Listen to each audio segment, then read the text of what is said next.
Medieval festivals weren't just about fun and games. Behind the colorful masks and joyous celebrations lay a hidden world of secret messages, forbidden romance, and underground networks. Today, we'll uncover 10 surprising ways medieval people used festivals as cover for their covert activities. Let's dive into one of the most clever ways medieval people expressed their frustrations, through festival masks and costumes.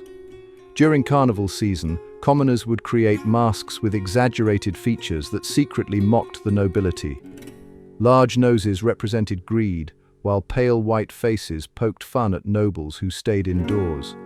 The most daring masks included hidden symbols. A particular flower might represent a corrupt tax collector, while specific animal features could mock a local lord's reputation. What made this especially brilliant was that nobles couldn't punish anyone. After all, it was just festival fun. The masks became a powerful tool for social commentary, allowing peasants to critique their rulers while maintaining plausible deniability. Even the colors had meaning. Gold paint might mock a noble's wasteful spending, while red could hint at their rumored scandals. Medieval festivals weren't just about buying and selling. They were perfect opportunities for young lovers to meet secretly. Festival markets were busy and crowded, making it easier for couples to exchange glances, notes, and small gifts without their families noticing. Young women would often sell flowers or ribbons, giving them a legitimate reason to talk to potential suitors. Couples developed clever signals: a dropped handkerchief, a specific colored ribbon, or a particular way of arranging market goods could all be secret messages of affection. Even the positioning of stalls wasn't random. Lovers would arrange to have their families' stands placed strategically close together. The noise and chaos of the market provided perfect cover for whispered conversations, while traditional festival dances allowed for brief moments of acceptable physical contact. Let's explore how medieval festivals served as the perfect cover for underground trade networks. These celebrations created an ideal environment for exchanging forbidden goods, from unauthorized spices to banned books. Merchants would use special code words and signals, disguising valuable items as common festival goods. A puppet show might actually be selling restricted manuscripts, while a fortune teller's tent could be a front for trading foreign currencies. Local officials often turned a blind eye to these activities, sometimes because they were getting a cut of the profits themselves.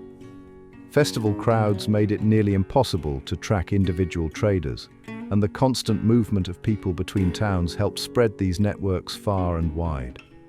The most successful black market traders became experts at blending their illegal goods with legitimate festival merchandise, creating a system that was hiding in plain sight. Now let's look at how medieval people turned their festival foods into secret communication tools. Bakers would create special pastries with hidden meanings.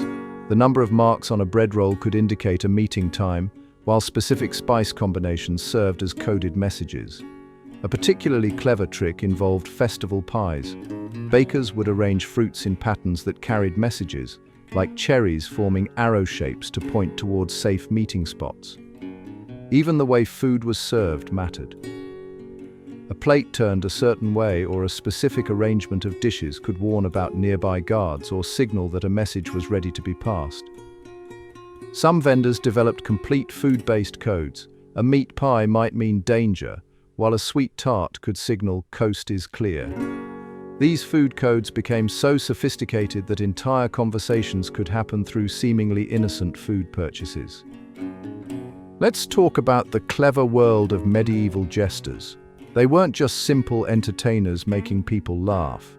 During festivals, these fools actually delivered bold political messages through their performances.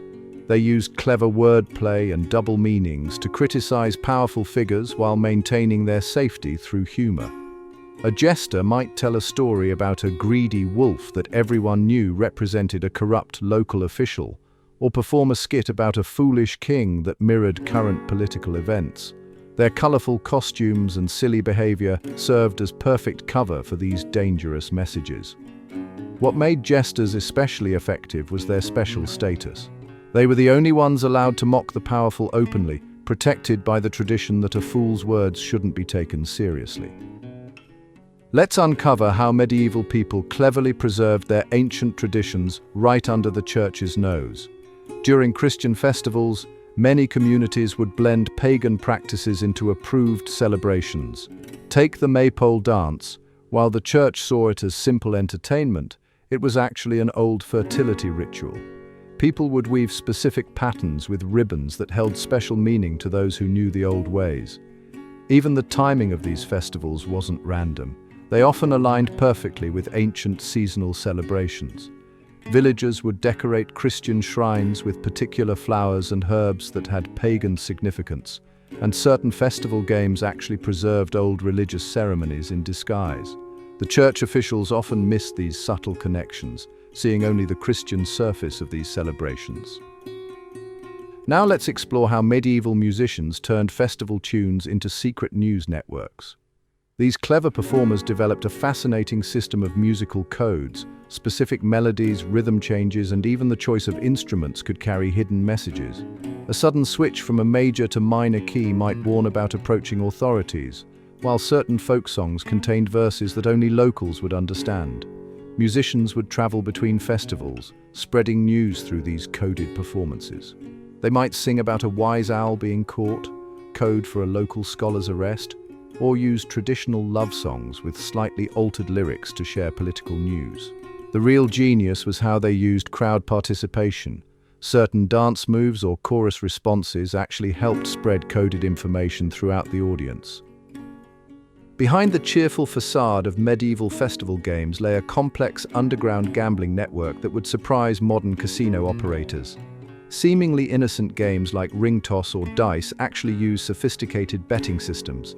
Players developed subtle hand signals to place bets without speaking, while game operators used marked cards and loaded dice that only regular players could recognize. Local criminals ran these operations with impressive organization. They'd station lookouts dressed as festival performers, use children as message runners, and even maintain primitive accounting systems hidden in game equipment. What made these gambling rings particularly clever was how they blended into normal festival activities. A simple cup and ball game might have dozens of people betting on the outcome, all while appearing to be just another group enjoying the festivities. Let's explore how festival celebrations provided cover for unofficial healers to practice their medicine. These skilled practitioners would set up stands appearing to sell common festival herbs and potions, but they were actually treating patients who couldn't afford or access official doctors. They cleverly disguised their real work. A fortune-telling session might actually be a medical consultation, while lucky charms often contained legitimate herbal remedies. Many of these healers were women who had learned traditional medicine from their mothers and grandmothers.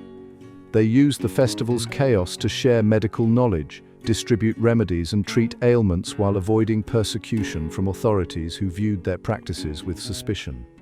Their stands became known through subtle signals. Specific colored ribbons or arrangements of dried flowers told those in need where to find help. While festivals seemed like times of pure celebration, they were also perfect opportunities for medieval rulers to gather information. Royal spies would blend in as traveling merchants or performers, using the festival's crowds as cover for their real mission. These agents were masters of disguise. A juggler might actually be noting military details, while a wine seller could be tracking political rivals. The genius part? Everyone expected strangers at festivals, making it the perfect cover for information gathering. Spies would use special signals to identify each other, often incorporating them into normal festival activities.